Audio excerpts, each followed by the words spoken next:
કેમ છો મારા વાલા બચ્ચાઓ? મજામાં છો ને? આપણે સ્વાધ્યાયના દાખલા પર છીએ હે ને? સુરેખ પથ પર ગતિ કે સમતલમાં ગતિ? કયું ચેપ્ટર ચાલે? બહુ દિવસ થઈ ગયા હશે તો યાદ પણ નથી હે ને? ઓકે માય ડિયર ફ્રેન્ડ્સ, આપણી પાસે છે ને, જો પેજ નંબર 87 કાઢો, ચલો ઝડપથી. અને એનો દાખલા નંબર 4.15 આ આપણો પ્રશ્ન છે, બરાબર ને? તો 4.15 માં શું કહે છે?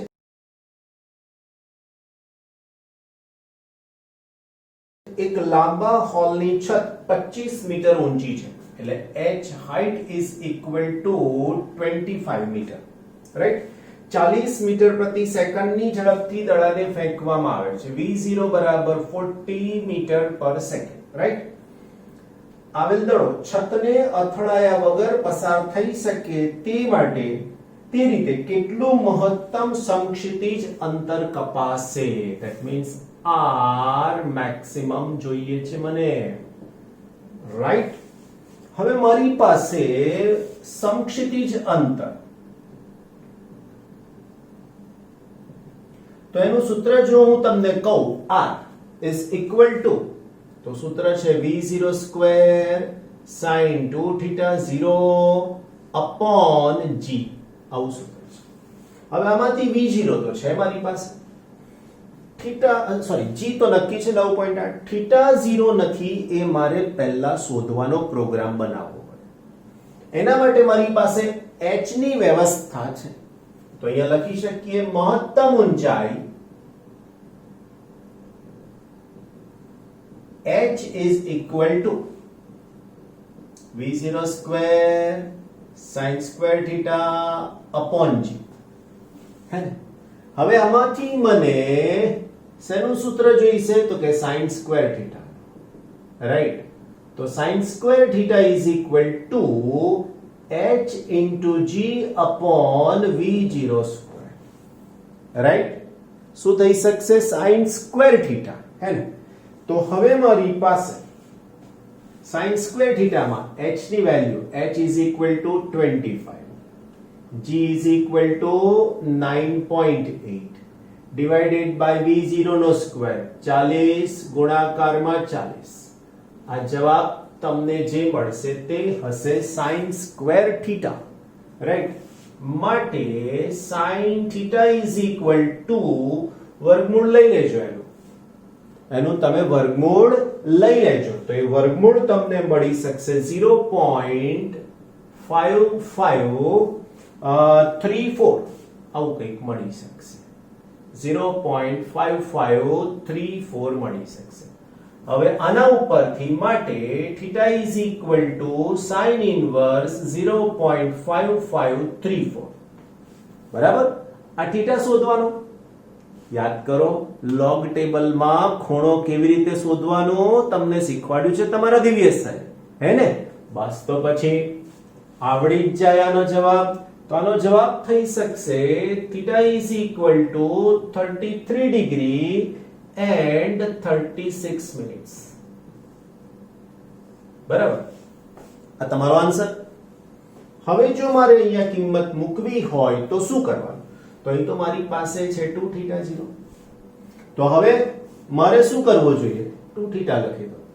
તો હવે ધ્યાન રાખજો, 2 into theta is equal to 2 into 33 degree અને 36 મિનિટ. એનો મતલબ કે આને 33 ના ડબલ 66 ડિગ્રી અને 36 ના ડબલ 72 મિનિટ. પણ મારાથી ક્યારેય 72 મિનિટ એવું ના લખી રખાય. લખાય ખરું, પણ લખીને ના રાખી શકાય. કેમ? કારણ કે 1 ડિગ્રી બરાબર 60 મિનિટ છે, એમાંથી 60 મારે કાઢી લેવાના, આમાંથી 60 ને મારે કાઢી લેવાના. તો હું જો આમાંથી 60 કાઢી નાખું તો આવું થયું, ધ્યાન રાખજો, 66 ડિગ્રી 60 મિનિટ્સ, અને એની સાથે બાકી કેટલા રહ્યા? તો કે 12 મિનિટ્સ. આવું પણ ના લખાય મારાથી. આ 60 ને આની સાથે મૂકી જ દેવા પડે તરત જ, એટલે અહીંથી કાઢી નાખું છું અને લખું છું 67 ડિગ્રી એન્ડ 12 મિનિટ્સ, રાઈટ? તો હવે મારે અહીંયા કિંમત મૂકવાની, તો કે r is equal to v0 નો સ્ક્વેર એટલે 40 into 40 into sin now 67 degree and 12 minute divided by 9.8. મારા વાલા બચ્ચા પાર્ટી આટલો જવાબ મીટરમાં. હવે આ ખૂણાની કિંમત કેટલી આવે છે એ તમારી જાતે શોધવાનું રહેશે. જાતે લોગ ટેબલ વાળું પેજ જે મોબાઈલમાં છે ને એ કાઢી લેવાનું. ના હોય તો હવે થોડોક સમય બચ્યો છે ને તો બજારમાંથી લોગ ટેબલ લઈ આવવાનું. 10 રૂપિયાનું 20 રૂપિયાનું મળે, બહુ ચિંતા નહીં કરવાની, ખરીદી લેવાનું. તો પરમેનન્ટ શાંતિ થઈ જાય, આ બધી કિંમતો ઝડપથી શોધી શકાય. હે ને? ઓકે મિત્રો, જો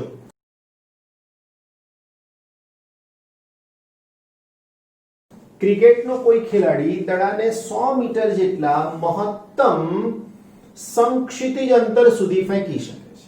એનો મતલબ કે r maximum is equal to 100 meter. Maximum કીધું છે, હે ને? આ ખેલાડી આ જ દડાને જમીનથી ઉપર તરફ કેટલી ઊંચાઈ સુધી ફેંકી શકશે? તો h બરાબર કેટલા? રાઈટ, અહીંયા લખી શકીએ. અહીં બંને કિસ્સામાં પ્રારંભિક ઝડપ સમાન છે. રાઈટ, હવે મહત્તમ અવધિ r બરાબર સૂત્ર શું લખી શકું? તો કે મહત્તમ અવધિ r બરાબર v0 square sin 2 theta 0 upon g. અહીંયા મહત્તમ અવધિ લખ્યું છે તો પાછું લખીશ.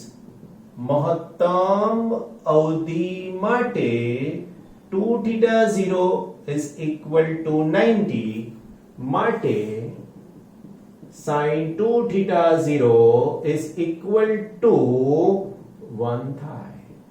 રાઈટ, માટે r એટલે 100 બરાબર v0 સ્ક્વેર upon g. સમીકરણ નંબર 1 આવું કહી. હે ના, હવે આ સ્થિતિમાં મહત્તમ ઊંચાઈ h બરાબર v0 square sin square theta 0 upon g. Right, તો લખી શકાય પાછું મહત્તમ ઊંચાઈ માટે sin theta 0 is equal to 1 થાય. માટે શું લખી શકાય? ઓકે, અહીંયા 2g આવશે હો મિત્રો સૂત્રમાં, 2g. તો હવે h બરાબર v0 સ્ક્વેર upon 2g. તો 1/2 v0 સ્ક્વેર upon g. પણ v0 સ્ક્વેર upon g બરાબર તો 100 છે, તો મારે અહીંયા લખવું પડે 100 divided by 2 માટે h is equal to 50 meter. Right, આનો જવાબ થઈ જશે 50 મીટર. કરેક્ટ. તો h ની કિંમત 100, r ની કિંમત 100, તો h ની કિંમત 50 મીટર થશે. ખ્યાલ આવે છે? ઓકે બચ્ચા party, 4.17 on page number 87. Right, શું કીધું છે?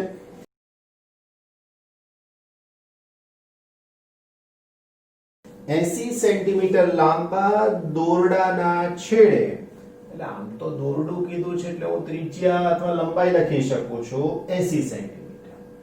રાઈટ, બરાબર 0.8 મીટર જરૂર પડશે. તો એક પથ્થર બાંધેલો છે, તેને અચળ ઝડપથી વર્તુળાકાર ફેરવવામાં આવે છે. ઘણી બધી વખત તમે આવું કર્યું છે. જો પથ્થર 25 સેકન્ડમાં 14 ભ્રમણ કરે તો અહીંયા લખો ભ્રમણની સંખ્યા. રાઈટ, 40. પછી લખું સમય, તો સમય બરાબર 25 સેકન્ડ. રાઈટ, તો પથ્થરના પ્રવેગનું માન તથા તેની દિશા શોધો. પ્રવેગ એટલે a અને એની દિશા તો નક્કી જ છે, કેન્દ્ર તરફની હોય. હવે ભ્રમણ આવી રીતના કરશે, આવું રીતના. રાઈટ, આ કેન્દ્ર. હવે આ દોરી, અહીંયા પથ્થર, તો દરેક વખતે આ હશે અને એના પ્રવેગની દિશા કઈ હશે? તો કે કેન્દ્ર તરફ. આ દિશા વેગની અને આ દિશા પ્રવેગની. હે ને? નાઉ માય ડિયર ફ્રેન્ડ્સ, સૌથી પહેલા મારે કેન્દ્રગામી પ્રવેગ શોધવા માટે મારી પાસે v હોવા જોઈએ, રાઈટ? તો અહીંયા લખી શકું રેખીય વેગ, એના પછી લખું અહીંયા કેન્દ્રગામી પ્રવેગ. તો કેન્દ્રગામી પ્રવેગ એ બરાબર સૂત્ર થાય v સ્ક્વેર અપોન r. રેખીય વેગ બરાબર v ઇઝ ઇક્વલ ટુ સૂત્ર થાય r ઓમેગા. ઓમેગા જોઈશે આપણને, તો ઓમેગા બરાબર લખાય કોણીય ઝડપ. ઓમેગા બરાબર સૂત્ર થાય 2π ના છેદમાં t. આ t એટલે આવર્તકાળ. જો જોઈએ છે અહીંયા શરૂઆત અહીંથી થઈ, બસ આ લિંક જો તમે સમજ્યા તો ફિઝિક્સ તમારું પાવરફુલ. ખ્યાલ આવ્યો? મારો પ્રશ્ન આ છે, આમાં આ ખૂટે છે તો અહીંથી મળશે, આ ખૂટે છે તો અહીંથી મળશે, હજુ પણ આ ટી ખૂટે છે એ આ વાક્ય પરથી મળશે. એટલે આ રીતની સ્ટ્રેટેજીમાં જવું પડે મારે તમારે, તો જ કામ થાય, બાકી ના થાય. તો હવે હું અહીંયા લખીશ આવર્તકાળ. આવર્તકાળ તો ખબર ને વાલા બચ્ચા, આવર્તકાળનો મતલબ એક ભ્રમણ અથવા એક દોલન માટે લાગતો સમય. t ઇઝ ઇક્વલ ટુ અહીંયા લખીશ, જો 14 દોલન માટે, 14 ભ્રમણ માટે 25 સેકન્ડ, તો એક માટે કેટલા? તો અહીંયા લખીશ 25 ડિવાઇડેડ બાય 40. જે આન્સર આવે તે ના લખવું હોય તો એ વાંધો નથી, ઇન બિટવીન સ્ટેપ્સ છે, રાઈટ? તો હવે અહીંયા હું ઓમેગા શોધીશ. ઓમેગા ઇઝ ઇક્વલ ટુ 2, 3.14, 25 નીચે આવશે, 40 નીચે આવશે, રાઈટ? હવે આનો આન્સર કેટલો આવી શકે છે? તો આનો આન્સર થઈ શકશે 3.516. So omega is equal to 3.516 radian per second, right? આવી રીતના. Now v is equal to r omega.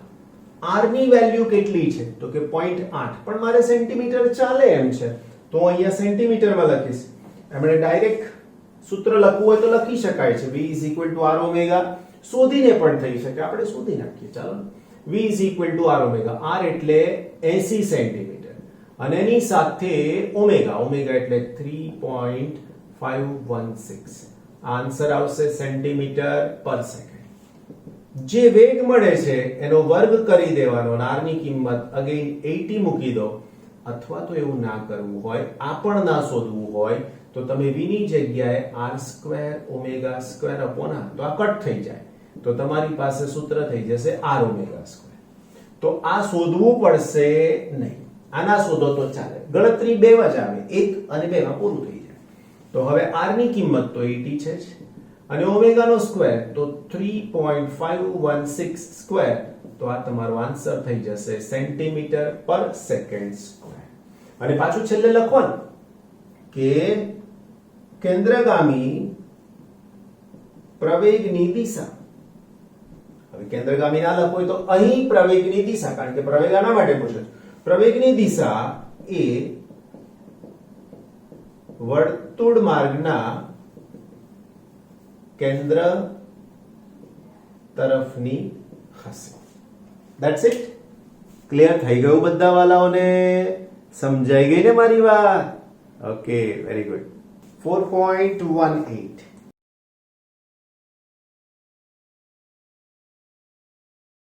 એક વિમાન 900 કિલોમીટર પ્રતિ કલાકની અચળ ઝડપથી ઉડી રહ્યું છે. v is equal to 900 kilometre પર આર. હવે આને કન્વર્ટ કરીશું ને તો જુઓ, 900, 1000 અને 3600. 2 0 આની સાથે કેન્સલ, 9 ગુણાકારમાં 4, 4 ઉપર જાય તો 250 મીટર પ્રતિ સેકન્ડ, હે ને?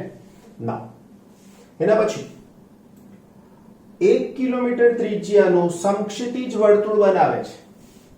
તો r is equal to 1 kilometer, it is equal to 1000 meter, right? તેના કેન્દ્રગામી પ્રવેગ ગુરુત્વીય પ્રવેગની સાથે સરખામણી કરો. તો એનો મતલબ કે મારે એ શોધવાના છે. સાથે સાથે g બરાબર 9.8 મીટર પર સેકન્ડ સ્ક્વેર છે. માટે હવે હું લખું કેન્દ્રગામી પ્રવેગ. તો કેન્દ્રગામી પ્રવેગ a બરાબર v સ્ક્વેર ના છેદમાં r.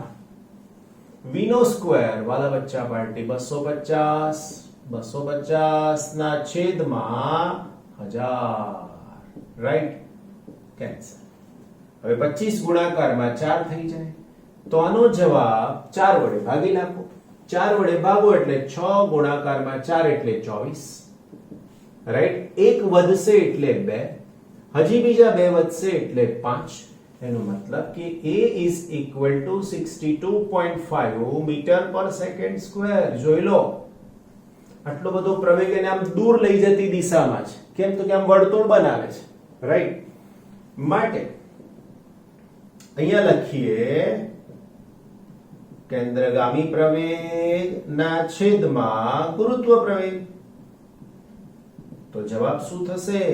તો કે 62.5 ડિવાઇડેડ બાય 9.8, એના ભાગાકારનો જવાબ આવશે 6.4 અથવા તો 6.377, એપ્રોક્સિમેટલી 6.4. એટલે મતલબ કે 6 થી 7 ગણો વધારે છે આમ વર્તુળ પ્રવેગ, અને એના જ કારણે એ આમ વર્તુળ જે ફરે છે ને ત્યારે ટકી રહે છે, એવું કહી શકાય, હે ને? ઓકે મારા વાલા બાળકો, 4.18 હમણાં ગણ્યો, 4.19. Okay, same page number 87.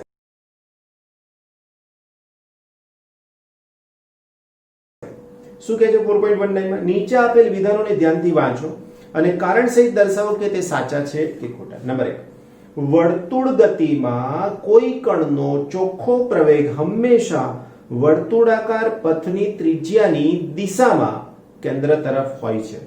આવા પ્રશ્નો હોય ને એને તમારે શાંતિથી બીજી વાર વાંચવા, જેથી કરીને ખબર પડે. વર્તુળ ગતિમાં કોઈ કણનો ચોખ્ખો પ્રવેગ હંમેશા વર્તુળાકાર પથની ત્રિજ્યાની દિશામાં કેન્દ્ર તરફ હોય છે. હવે ખરેખર વિધાન ખોટું છે. કેમ? તો તમારે આવું લખવું પડે. આ વિધાન તો જ સાચું થાય જો એ ગતિ એ નિયમિત વર્તુળ ગતિ હોય, અને નિયમિત વર્તુળ ગતિ માટે પ્રવેગ એ એના કેન્દ્ર તરફનો જ હોવો જોઈએ.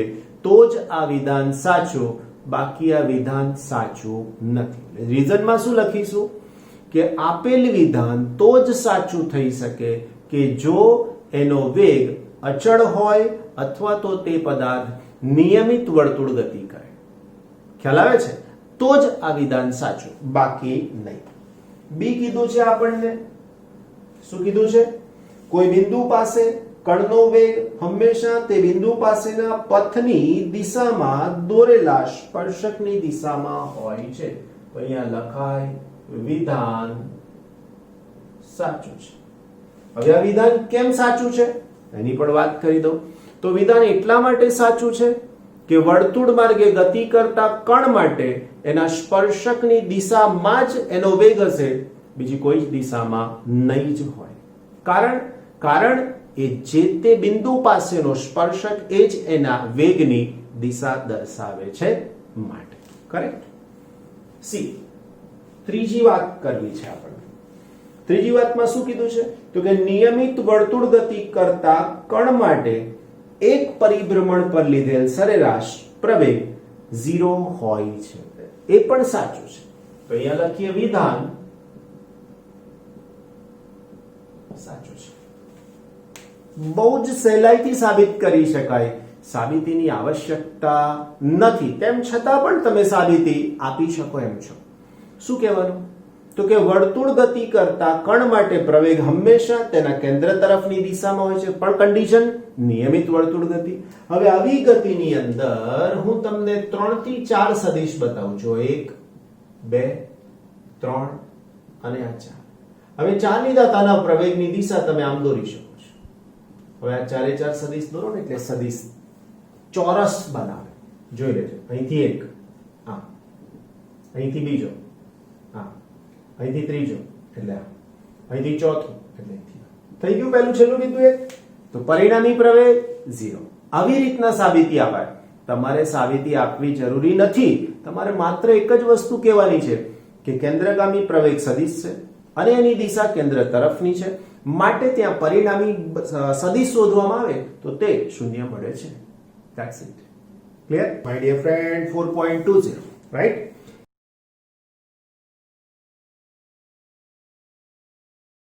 એક કણનો સ્થાન સદિશ નીચે દર્શાવ્યા પ્રમાણેનો છે. જોઈ લો. સદિશ r બરાબર શક્ય હોય ત્યાં સુધી છે પેલો પાછળનો આ પોઈન્ટ 0 નહીં લખવો. કારણ એવું છે કે ભૂલ કરી દેશે કેટલીક વખતે. તો 3ti caret minus 2t square j caret plus 4 મીટરમાં છે, જ્યાં t સેકન્ડમાં તથા દરેક સહગુણકનો એકમ એવી રીતે છે કે જેથી r મીટર મળે. કણનો v તથા a મેળવો. તો અહીંયા લખીએ પહેલું જે શોધવાનું છે એના માટે કણનો વેગ મેળવવા સદિશ r નું t ની સાપેક્ષે વિકલન કરતા. એનો મતલબ કે સદિશ v is equal to સદિશ dr by dt. આનું મારે t ની સાપેક્ષે વિકલન કરવા. તો 3 ને હું બહાર લઈશ, d by dt t I caret minus 2 d by dt of t square j caret plus d by dt of 4 માટે v is equal to 3m ના m t નું t ની સાપેક્ષે વિકલન 1, તો આનો જવાબ I caret minus 2 અને આ t સ્ક્વેર નું t ની સાપેક્ષે વિકલન 2t અને એની સાથે j caret પ્લસ આ પદ અચળ છે તો એનું વિકલન 0. તો જવાબ v is equal to 3i caret minus 4j caret. તો આ તમારો આન્સર થઈ હે ને. નાઉ માય ડિયર ફ્રેન્ડ્સ, મને પ્રવેગ જોઈએ છે. તો કણનો પ્રવેગ મેળવવા સમીકરણ અહીંયા મારે લખવાનું રહી ગયું 2t એટલે 4t j caret રાઈટ. સમીકરણ 1 નું t ની સાપેક્ષે વિકલન કરતા હે ને. તો a બરાબર સૂત્ર થશે dv by dt is equal to d by dt of 3i caret minus 4 d by dt of t એની સાથે j caret. કરેક્ટ. 3 અચળ છે તો એનું વિકલન 0 થાય. તો અહીંયા થઈ જશે સદિશ a બરાબર 0 i caret, પછી 0 ના લખો તો ચાલે, 4 j caret. તો આના ઉપરથી a is equal to minus 4 j caret. એકમ લખવો હોય તો મીટર પર સેકન્ડ સ્ક્વેર, અને આનો એકમ લખવો હોય ને આનો તો એકમ મીટર પર સેકન્ડ. 1 અને નંબર આપીએ 2. કરેક્ટ. બીજું કંઈક પૂછ્યું છે આપણને બી માં. શું પૂછ્યું છે? 2 સેકન્ડે કણના વેગનું માન તથા દિશા શોધો. t બરાબર 2 સેકન્ડ માટે કણનો વેગ રાઈટ કેટલો થાય? તો કણનો વેગ v બરાબર સમીકરણ 1 પરથી એવું લખીએ. ચાલો સમીકરણ 1 પરથી v is equal to 3i caret m ના m રહેશે minus 4 into 2 j caret. તો આનો જવાબ થઈ જશે વાલા બચ્ચા માટે v is equal to 3i caret minus 8 j caret. એકમ તો એનો એ જ મીટર પર સેકન્ડ માટે વેગનું મૂલ્ય v માનાંક બરાબર અંડરરૂટ 3 નો વર્ગ પ્લસ માઇનસ 8 નો વર્ગ અંડરરૂટ 3 નો વર્ગ એટલે 9, 8 નો વર્ગ એટલે 64 અંડરરૂટ 73 મીટર પર સેકન્ડ. રાઈટ. હવે તમારે એનું રૂટ કાઢી નાખવાનું. દિશા, તો વેગની દિશા મેળવવા tan θ બરાબર vy ના છેદમાં vx. vy એટલે vx એટલે સો ઇઝ ઇક્વલ ટુ -8/3. આ ઋણ છે ને, y ઘટક ઋણ છે ને, x ધન છે, તો તમને ક્યાં મળશે ખબર? જો અહીંયા બે પ્લસ, અહીંયા પ્લસ માઇનસ, માઇનસ માઇનસ, અહીંયા સોરી માઇનસ પ્લસ, અને અહીંયા પ્લસ માઇનસ. આ થઈ y અક્ષ, આ થઈ x અક્ષ, આ થઈ -x અને આ થયું માઇનસ. તો અહીંયા x યામ પ્લસ છે ને y યામ માઇનસ છે, એટલે હશે ચોથા ચરણમાં જે ખૂણો બનશે તે. આનો આન્સર આવશે 1.66 whatever 6 એટલે 6 રાઈટ. આના ઉપરથી θ is equal to tan inverse 1.666.